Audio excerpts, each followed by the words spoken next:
Hey guys, I will show you how to fix this problem. So in the first step, just go to search bar and type your device manager and then click here to open it. So this solution is applicable for Windows 10 as well as Windows 11 operating system. What you have to do, you need to just follow my screen, don't miss any steps, and we will fix this issue together. So expand the display adapters on the device manager window, then right click on the particular device, select properties, then go to drivers tab and then click on update driver.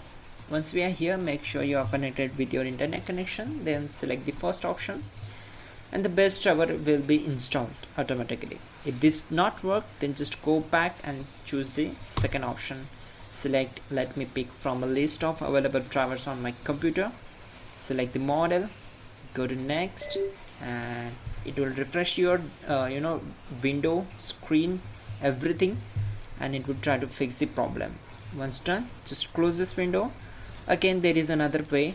Just right click here, select settings, and then go to display, and then we need to we can use this display resolutions to change the resolutions. You can also scale the scale this up to the 100% and try to change the resolution and apply the changes, and this will fix your issue. You can also check out our pinned comment or a description link to fix this issue quickly and effectively. That will be a better way to fix this issue, and definitely effective one also. Yeah, that's it guys. Don't forget to like the video and please do subscribe the channel.